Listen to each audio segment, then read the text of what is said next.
Olá, começa agora mais um programa Entrevista NF. No programa de hoje nós vamos conversar com Antônio Montenegro, curador do Museu Odé Bomi. Esse programa está sendo gravado na sede do Sindipetro NF em Macaé, onde acontece uma exposição do museu. Antônio, bom dia, prazer tê-lo aqui conosco na Rádio NF. Prazer nosso estar aqui, podendo participar e contribuir para a cultura afro em Macaé. É uma honra estar trazendo pela primeira vez o nosso conteúdo do nosso Museu Iorubá e poder desvendar a África. Eu acho que é um grande presente para nós que somos descendentes da cultura Iorubá. É uma oportunidade de estar mostrando a nossa coleção. Eu fico muito grato ao Sindipetro por essa oportunidade aqui nesse momento. Quem não conhece ainda o museu e tem pouca familiaridade com a cultura afro, correto. O que o museu trouxe para a sede do Sindipetro NF até o final do mês em Macaé? Uma apresentação extensa falando sobre as etnias que construíram esse país.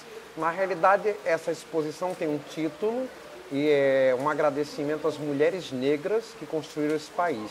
Então a gente vem traduzindo as casas de matizes africanas, a gente vem mostrando também as várias etnias que construíram o nosso país, desvendando de que lugar de África, como é um grande continente, e nós temos pouco material didático editado nas escolas, o museu tem um conteúdo histórico que vem revelar a África e as várias Áfricas, né? Porque é um continente extenso, com variedade de línguas, de troncos linguísticos. Culturas dentro de culturas. Culturas dentro de culturas, você falou muito bem. Então, o museu trouxe uma coleção específica homenageando as mulheres, mas também traduzindo um conteúdo de livros de pesquisadores que há 25, 30 anos estão catalogando, fotografando a África e trazendo esses registros. Por exemplo, nós seguimos uma casa de tradição africana, de matiz africana, que é a mais antiga do país.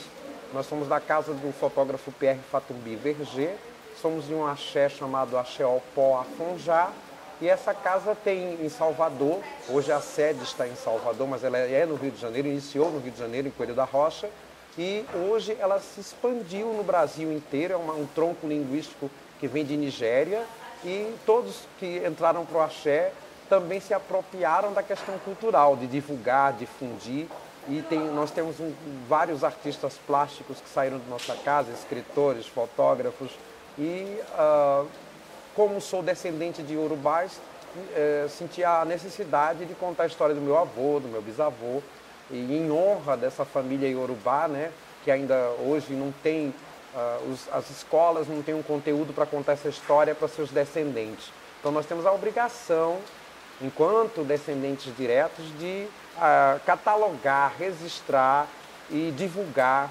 esse trabalho, além do conteúdo histórico que a gente está apresentando também para as faculdades.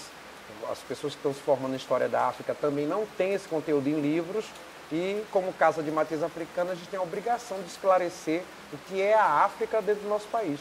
Concorda? Você falou em países que estão sendo citados aqui. Que países são esses? A Papua Guiné, a Guiné-Bissau, Angola, Moçambique, os Nagôs da parte do Jeje, do Mali, e outros lugares de África que trouxeram essas pessoas, são as primeiras que chegaram nos navios. As que a gente tem que identificar a priori são essas dinastias, reis, rainhas, princesas e arquitetos, engenheiros, tecelões, ferramenteiros que desceram dos navios negreiros e colaboraram para a construção, que até então o Brasil era indígena e continua sendo, claro.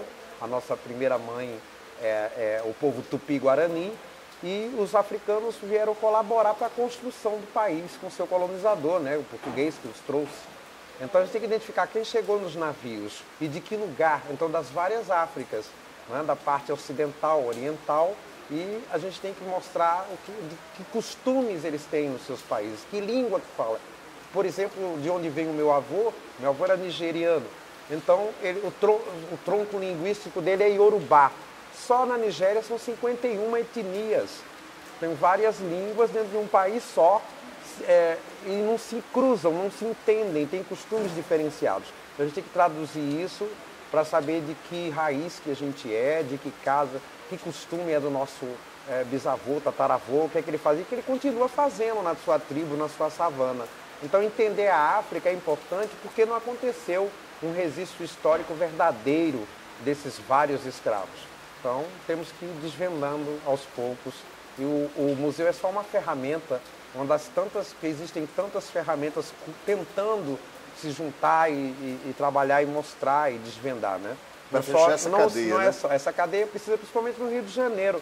O Rio de Janeiro tem um conteúdo histórico de sítios arqueológicos fenomenais aqui, vocês próximos. Tem até um quilombo que não está registrado, catalogado.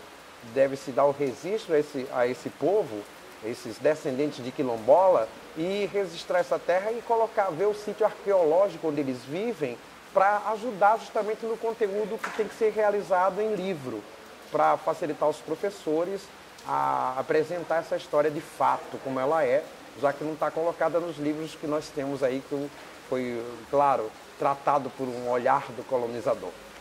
Você citou algumas profissões que provavelmente estão expostas aqui também. Sim, nós temos tecidos, ferramentas, eu ia te perguntar exatamente joalheria. Isso, que tipo de material está exposto sim. aqui? Joalheria africana, nós temos a parte também de tecelagem, temos as bandeiras das várias Áfricas, algumas bandeiras.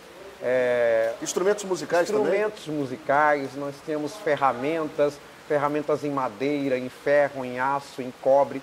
Nós temos peças com 10 mil anos aqui e também temos um professor que é um babalaô africano, que ele acompanha o nosso museu e a nossa casa de tradição iorubá e nos traz peças importantíssimas, muito antigas.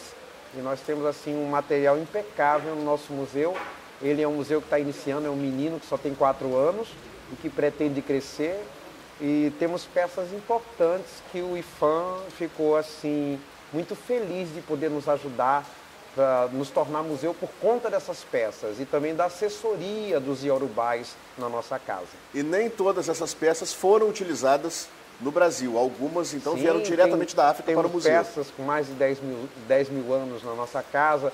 Tem peças ainda por fazer carbono 14 para saber a idade, mas tendo a certeza de que são mais antigas que o Brasil.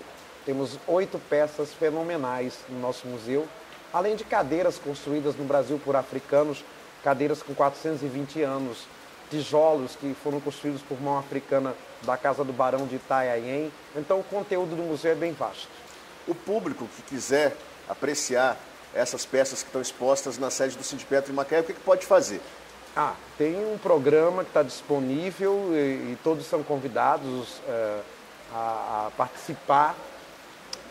Eu acho que é um momento único para Macaé e tenho que estender esse convite a toda a população. Fico grato às escolas, aos professores, às universidades. Venham conhecer esse conteúdo, que para o Museu Odé Bomi é uma honra recebê-los e poder traduzir essa pequena África que a gente está trazendo para vocês. E vocês vão estar na sede do Sindipetro até o dia 30, não é isso? Sim, até o dia 30. Na parte da manhã e à tarde? Manhã, tarde, se possível noite. Se precisar que leve esse conteúdo para as universidades e escolas, será uma honra poder divulgar o nosso museu em Macaé. E como é que acontece a recepção aos visitantes? É feita uma pequena viagem aqui uma dentro? Viagem à África. É uma aula dirigida, onde a gente conta todas as peças que estão aqui, tem uma história. Então a gente traduz para que serve cada peça, de onde veio, de que localidade essa peça, como ela foi construída, qual a história dela mitológica, que é importante separar a religiosidade da mitologia. Então as pessoas às vezes têm um pouco de medo por ser peças como esse rosto que está aqui, é um rosto de um mito africano que é o Deus da justiça. Então ele tem uma característica, ele tem um machado na cabeça. O que significa isso? Quem era esse Deus? É como eu falo para as pessoas que há uma similaridade entre o Egito, a África, que faz parte do mesmo continente, e os deuses são similares, né? Os deuses egípcios foram muito mais bem interpretados no Novo Mundo do que os deuses iorubais. E, no entanto, eles chegaram aqui primeiro. É mais fácil você aceitar Zeus, Júpiter, do que você aceitar Xangô, que é um deus africano. Então, conheça esse Deus, tenha a oportunidade de percebê-lo e de entender essa religiosidade, essa mitologia que é muito vasta, muito complexa e que, infelizmente, como não foi registrado, o africano veio sem nada do seu país, ele não era escravo em seu país, ele se tornou escravo aqui no Brasil. Então, ele não trouxe nenhum conteúdo. E hoje a gente tem a facilidade de trazer, além dos iorubás para o Brasil, esse conteúdo para desvendar essa história de fato. E não confundir religiosidade com a arte africana e iorubá. Queria muito agradecer a sua participação aqui na Rádio NF, na TV NF também, Antônio, e os microfones estão à sua disposição. Olha, eu quero agradecer a oportunidade a Macaé, ao Sindipetro, a toda a diretoria que possibilitou a visita do nosso museu. Eu quero agradecer os artistas plásticos que acompanham o nosso trabalho, a Beth Medeiros, que trabalha com oficinas com crianças, que eu admiro muito essa força que ela tem de levar esse trabalho sem apoio para as escolas de Macaé, foi ela que me trouxe, então é uma pessoa que eu devo bastante. Agradeço a Cláudio Café, que é o nosso grande mestre nas esculturas. Agradeço a minha amiga petista maravilhosa Renata Aleixo de Moraes, que trabalha na área de saúde, trabalha para o PT já há 20 anos. E eu também sou do PT, sou um lutador, um trabalhador.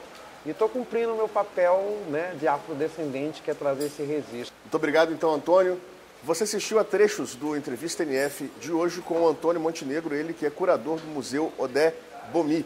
O Entrevista NF foi gravado na sede do Sindipetro NF em Macaé, onde acontece a exposição do museu. Você pode ouvir a entrevista na íntegra no site da Rádio NF, www.radionf.org.br.